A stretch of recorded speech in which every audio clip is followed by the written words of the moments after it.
So I'm recording. Um, tell us about yourself. So my name is Jacob Robinson. I'm 19 years old. I go to the University of Memphis. I live in Memphis, Tennessee. Um, Young black male, of course. Don't really know much about that, but other than that, but just a young kid in college, full-time student, full-time worker. So that's just a little bit about myself. Okay, I'm just gonna go right into the questions. This is gonna go on our Creative Flow mini series of like private interviews, and like I did one of a police officer the other day, which I gotta fix. But yeah, I did one with him, and then like on my live, no, today's Sunday. On Friday, I did one with another police officer, but he was white, so it was a very different dynamic. So now I'm speaking to you, and you're a college student from Memphis. All right. First question is about protests. So, you've been out there. So, what is that like out in Memphis? So protesting in Memphis has actually been very peaceful, and it's been multiple parts of the city. So it first originated downtown, and that's where I protested, but it's starting to progressively go to different parts, such as the suburbs. So there are actually right now about 6 different protests going around in the city of Memphis. And anyway, as a black person and as a person, it makes me feel really good to protest. You're exercising your First Amendment right. You don't really exercise that as much as you could. And since we have the advantage to do it, I believe that we should do it. Just walking down the streets of downtown and seeing people, because I went on a Friday night, stop what they're doing to get their phone out and record, stop their cars to clap. Everybody was happy. Everyone was together. Not a single person was against our cause. And doing that while protesting, after you know some people are against what the cause is, it just makes you feel very comfortable. It makes you want to do it again. It actually pushes more people that you know in your everyday life to want to protest because they've seen you do it. They've seen how it can be peaceful, how it can be safe, and how you can get your voice heard as well. So I believe that protesting is great. Of course, I'd recommend everyone to do it. If you are worried about the virus or anything, of course, racism is bigger than the virus, but you can wear your mask. In Memphis, Tennessee, they were giving out water, they were giving out masks, they gave out free masks. And things like that, seeing how everyone was together, how nobody was there to cause problems, that makes me happy, especially as someone from Memphis, Tennessee. I'm sure there's peaceful protests around the country, but especially being in Memphis, Tennessee, where we do get the rep that we get, just because we're a chocolate city, I feel like it is good to have a peaceful protest. So, have you seen what was the dynamic between the police officers and protesters when you were out there? Did you see any police officers inciting violence and that type of thing? So in my protest, I actually saw 4 police the entire time. Okay. The entire time. They let out little barricades. We actually moved the barricade and we said we're not getting held back by cages anymore. But they had barricades. The police were not in riot gear. They were allowing us to do our protests. They stopped traffic when we moved the barricade, so they were not inciting violence. Memphis especially, they're more aware of what could happen with protesters and initiating violence. So I believe that personally, the Memphis police do a great job when it comes to de-escalating if anything happens. We actually walked on MLK Drive. We stopped at the Lorraine Motel where MLK was shot and killed, and that's where we spoke. And they did give us our peace, give us our space, and let us do what we wanted to do. Of course, since we were doing it peacefully as well. Okay, so what is this like as a black man in America? And this might be a dumb question, but some people genuinely don't understand why or what is this for. So why is this so important to you, and how do you relate? Yeah. So first, I always tell everybody, whether it's at work, whether it's at school or at home, there's no such thing as a dumb question. Every question is a good question because you're getting an answer that you didn't know the answer to. But as a black male, a big thing that I credit why I want to protest. First, is because they've been protesting for years, decades. And for them to spend the time that they've spent, whether they're 70 years old, whether they passed away, whether they're our age, why should we not use the voice that they used when they had it? There's no reason to stay quiet when you're blessed with a voice. And if you look in the past, you look at protests. Protests weren't a week long at all. They were months long. They were years long at that. Sometimes they were 30 plus days. Sometimes they lasted a full year. So just seeing that and seeing how people were so dedicated and persevered through all the extenuous factors that were stopping them, I and I think everybody else, black or white, should be protesting what's happening. Nothing like that should be happening to the black community. Nothing like that should be happening to the community as well. With the police, I believe that they are using their power too much. You can even use the Second Amendment right.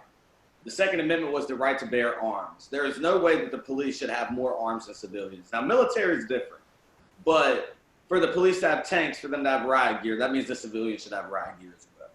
So I believe that there's a lot to be protesting right now, especially with police violence against black people, police violence against people as well, and just how civilians need to be safe and people need to be safe in their everyday lives. And if we don't speak on it now, it's only going to get worse. Speaking on it can make it better. Not speaking on it makes it worse. Right. So what change would you want to see from police officers or just the whole policing system entirely? What change do you think? So what are the changes I want to see? A big thing that I've seen this past week over Twitter, and this is the number one thing I want to change. It takes you more training to become a barber than it does to become a police officer. You're over 800 hours for a barber, and I believe it's 500 hours for a police officer. And that's just average. That's one thing I want changed. First off, either make the barbers have less training or have the police make more, one of the two. But I don't think a barber should have as much training as a police officer. Another thing that's really big is that police are not trained with de-escalation.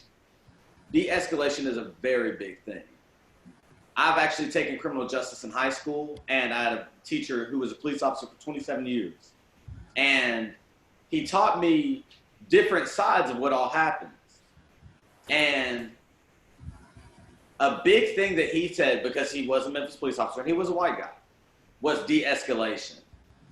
And third, which is my top thing that I do think that needs to be changed, is if something happens on a regular officer level, they need to start going to the top as well.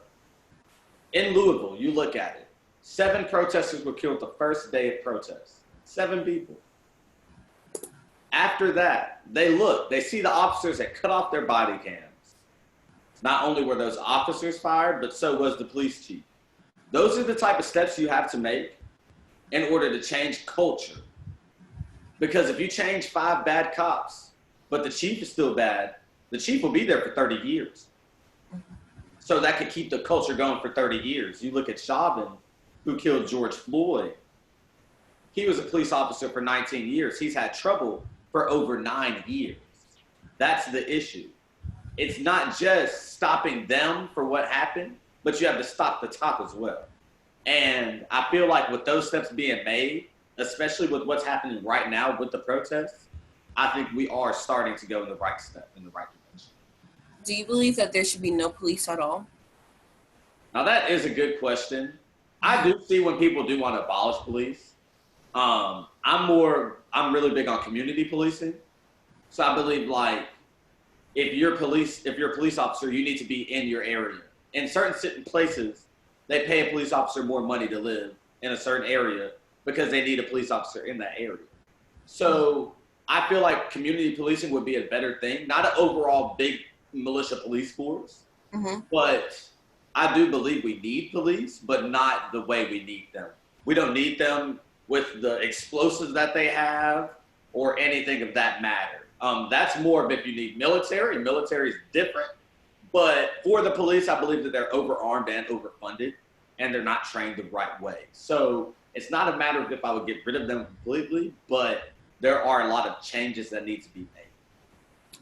Well, I just asked that because a lot of people believe, like, I have a lot of friend groups and they're saying that the police shouldn't exist. And I kind of stand where you stand. We do need to dismantle the system, but I think there's a lot of things that police handle that we don't really see. And so, so I think we can't just say, get rid of everything. Like, how safe could you really feel in a system where there's no police? Yes, if you don't have a police officer to stop a speeding ticket, there could be more wrecks because people can't drive. And you have to look at the different trade-offs, and that's what I look at personally. Because police officers are first responders.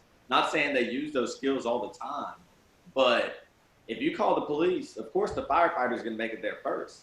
But you need someone to protect them. If someone's trying to hurt you, you call 911, you're injured, let's say they break your leg.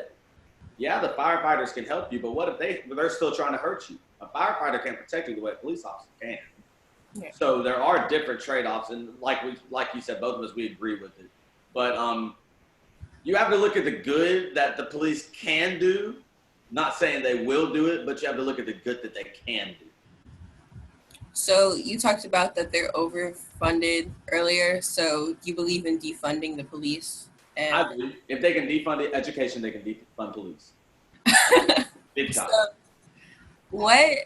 Okay, so now let's get into the specifics of the situation that we're dealing with right now, and George Floyd, and actually all the people who have died.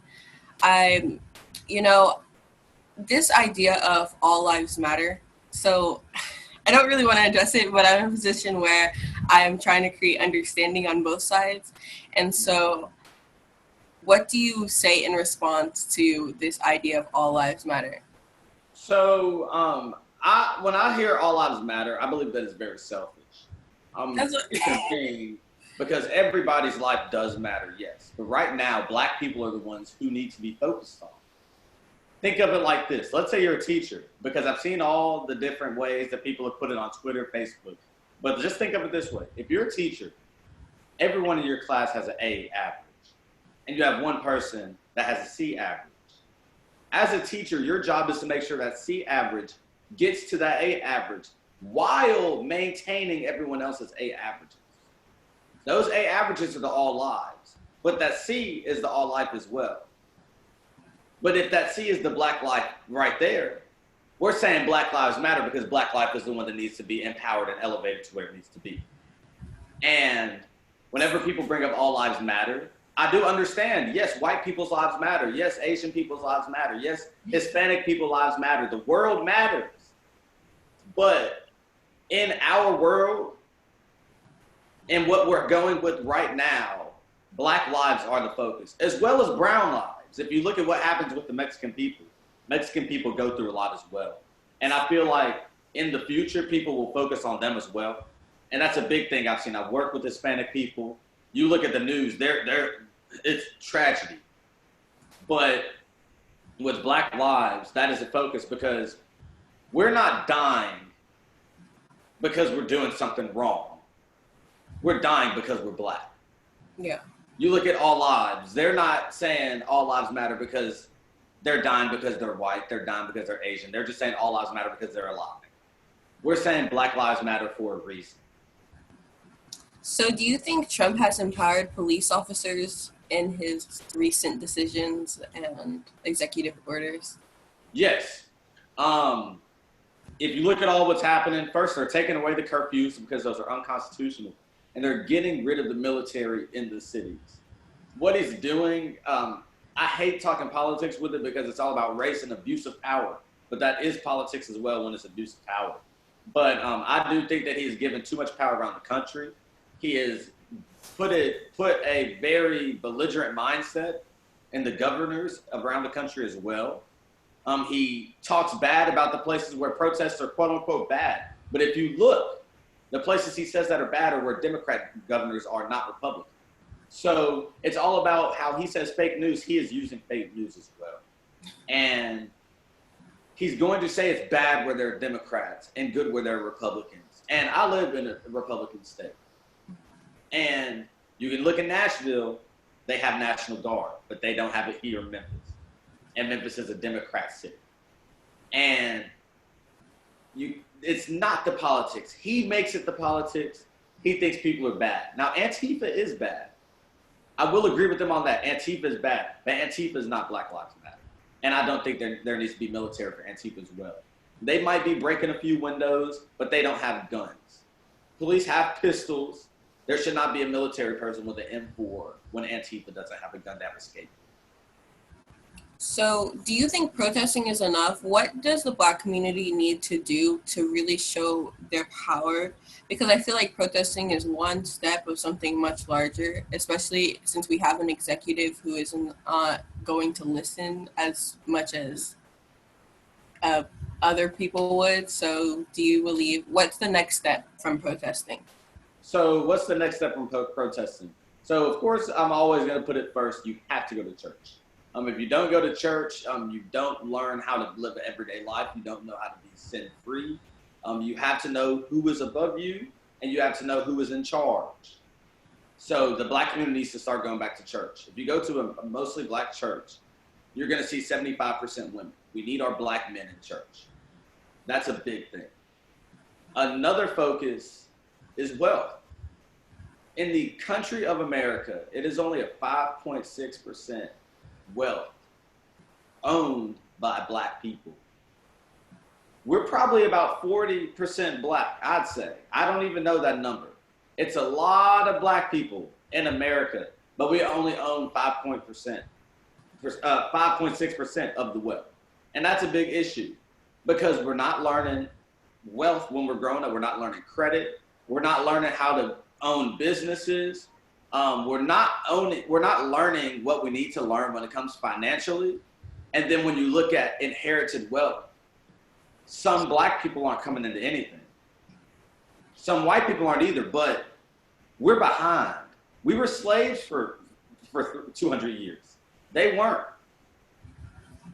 We didn't get repercussions. When slaves were freed, they gave slave owners repercussions, but not Black people. And when you look at that overall, you come back from the military in the 40s. You come back after World War II. White people were getting more jobs than Black people. We were dealing with segregation. They were not. And wealth over time goes against us because, let's say this. Hey, let's say a white guy's dad makes $200,000. Black guy's dad makes $50,000. Who's really going to have it easier growing up? Who's really going to have the issues where they don't have to be in a gang because they don't have to go to the gang for money? Or they don't have to go to the gang because they don't have a father figure in their life, because their father is in prison, because he's been dealing with the same issues. And that's all about institutional racism. And that's a big thing that we need to focus on is finances, as well as staying in the house and going to church. And those are two big focuses because you always get tired. People are like, hey, act good till the police don't come after you. That's not a focus that we should have. We should have bigger focuses. And I feel like the financial aspect as well as the church aspect is very big for the Black community when it comes to us progressing as a whole. So what do you think about these Blackout Tuesdays? Do you think that Black people need to stop supporting like white businesses and big name companies and that type of, do you think that's how we should regain power? Yes and no. I'm all for supporting Black businesses to the fullest, but I don't feel like that's the way to pass people. Now that is going to help us, but it's all about everybody getting in the door. Because even if you work at a corporation, if you move up in that corporation, you can have more people there. So even if it's a big corporation, yes, you can work there, you can support there, but I feel like we do need to support the Black business as well. So I'm not going to say not support the big corporations, but I'm not going to say support them as well. Okay. So now you can feel free to ask me questions about. So you're in South Carolina. I live in Florida now. You're in Florida now. Wow, I'm in wow, wow. Florida now. So in Florida, how would like the thoughts of everything going on be different than where you're from in South Carolina or Okay, so here in Florida, you're asking me what's the difference between here in Florida and South Carolina? when it comes to race and everything? Comes to race. Okay, so I live in South Florida, and South Florida is very diverse. Like, we have a lot of different cultures here. So it's a bit different than North Florida and Central Florida. How people think is going to be a bit different just because, like I said, we're very diverse here. And so I think right now, I don't know exactly what's going on in South Carolina. I mean, I've been keeping up with it and trying because I have a lot of friends there and stuff.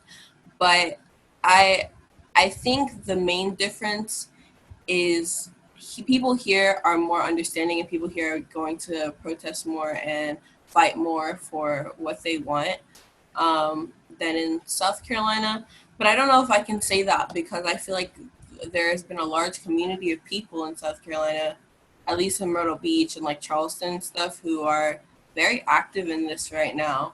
Mm-hmm. But then you have people who are like, no, this is not our main issue right now. So I don't know.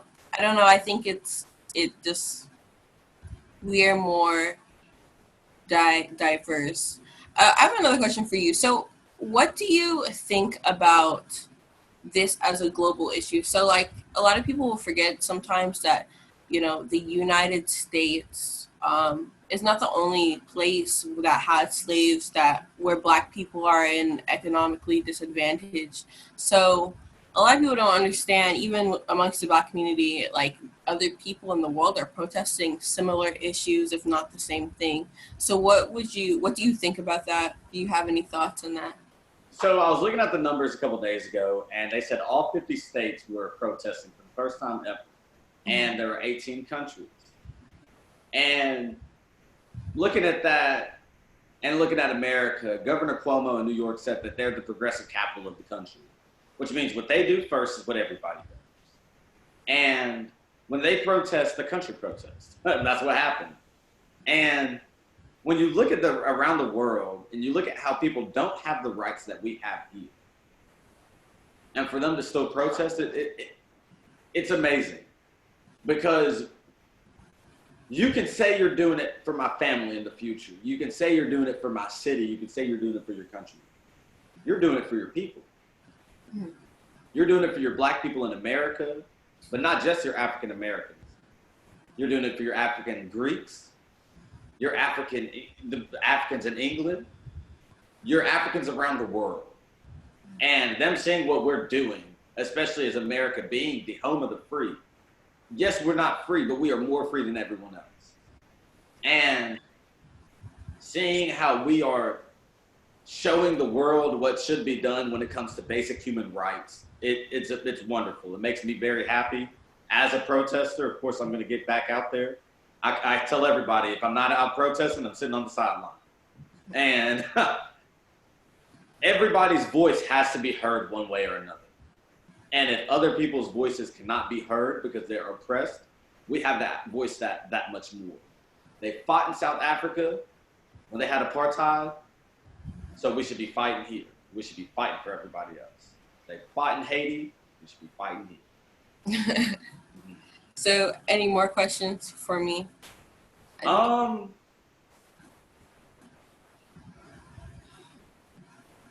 thinking, as a young Black woman in America, what would you say is the toughest obstacle when it comes to race as well as gender? Oh, that's a good question. So, okay, gender is its own thing and race is just another thing. Yeah. I think as a female, you already have this male dominance and everything, and so sometimes it makes it hard to approach situations or deal with what's going on because you don't feel like your opinion is valued as much just because of your gender. And then being black is like a whole nother thing where it's like, okay, you're a black female. And throughout history, not just in the United States, but around the world, black females aren't respected.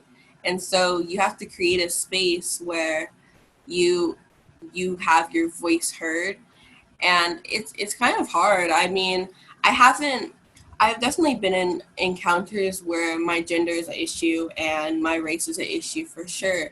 But in speaking with like I actually haven't even gotten a chance to interview a female yet. Like I've only been speaking to guys. So it's and these guys are older than me.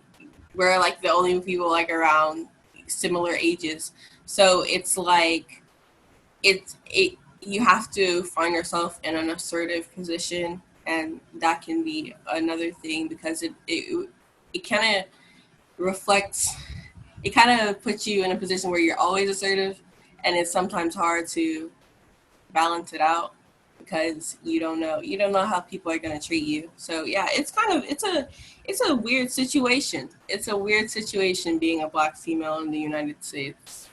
um and it's a hard one that you just gotta slowly deal with, and you know I don't know. And I mean, I'm not trying to like make this personal or anything, but do you think because you have to fight as a young black woman when it comes to you not only being young, not only you being black, not only you being a woman, do you think that is why not only black men but black women get the persona of an angry black woman? I don't. I mean, that could be that. It probably has to do with it, but I think that's just a narrative that like they've made for us like for a Yeah. long time. Because I wouldn't necessarily call myself angry. I'm a very calm person, and so I think knowing what you want and what you like is I don't know, it can be intimidating for some people, but I wouldn't say. I think that's just like a narrative people put out, and it's Yeah. just kind of been going on, and so they kind of accept it. But I don't see myself that way, and I don't see anyone that I've dealt with or worked with that way either. So, yeah. And I mean, this is gonna be my last question because I know you were interviewing me, not me interviewing you. Yeah. But 20 years now from now, looking back on it, what is one thing that you would want to say you did to change our current situation with race in America? So 20 years from now, what would I want to change? Like, what would I want to say that I did? Yes. I want to say that I created understanding. I think all in every platform that I create, I try to create a sense of understanding because things aren't black and white. And sometimes people like to see them like black and white, but the world is so much more complex. Like, even like, that's such a complex situation right now to be like a black police officer and Yeah. to be Black Lives Matter, but still you have a job. And so I think sometimes people see things as like one thing. You're either a police officer, you're either black. Like you don't get to choose. Like I'm just using that as example, but I think it's so much more, and it's so interesting. And I think it's important to really understand and see those different sides of things instead of being like, oh, this is the way it has to be. Mm. But okay, and then I have actually a last question for you. Well, I guess two more questions. So, do you think, I guess I asked you this in a different way, but do you think policing is bad? Like, do you think that the history behind policing was never intended for Black people? So, do you think policing now is a bad ordeal?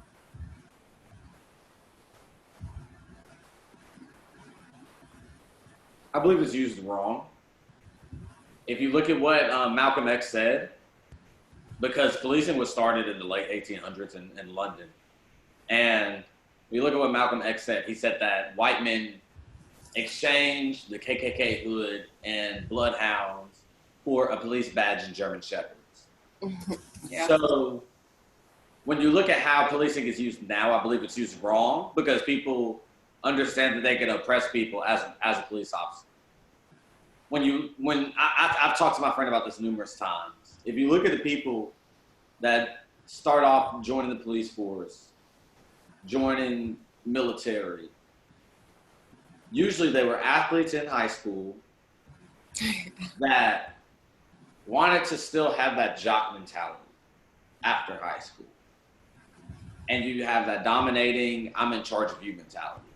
And I feel like when police get that, that's why they abuse it, especially if they have an issue when it comes to race or gender or wealth or anything of that matter that they don't have. It can be used the wrong way with policing. And I think since they have so much power, they believe they're above the law. They speed. They speed and don't even pull each other over. And when you see stuff like that, they're above the law. That's where policing does go bad. So, and then this is like basically my last question for you is, what would you want to say to another Black male who is feeling, angry or upset as of what's going on right now or what's been going on for, I guess, centuries? What would you want to say to that Black male? You have every right to be angry. Am I personally angry? Yes. I don't show my anger because you can use your anger to drive you. You don't use your anger to make bad decisions towards people. You don't want to hurt people because two wrongs don't make a right. But you just have to observe everything that's happened in your life, personally, and on the national stage, and use what you've learned to sprout in the future and to protect yourself in the future. I hate saying it, but you have to protect yourself. You look in the past. When I was a kid, I was told not to play with toy guns. Was it because toy guns were bad? No, but because Black kids have been killed for having toy guns. And how I was told I shouldn't put a hood on because Black kids are killed for shopping at a corner store, buying candy, and walking down the street.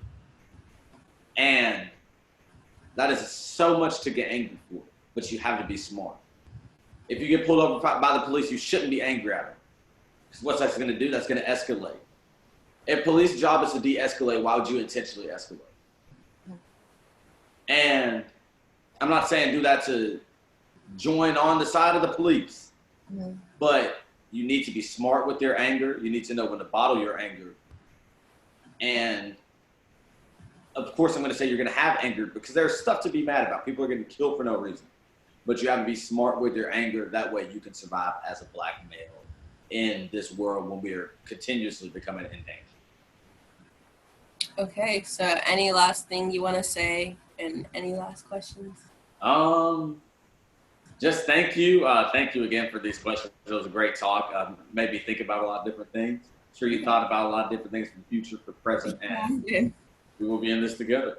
Yeah. All right. So I'm going to turn off the recording.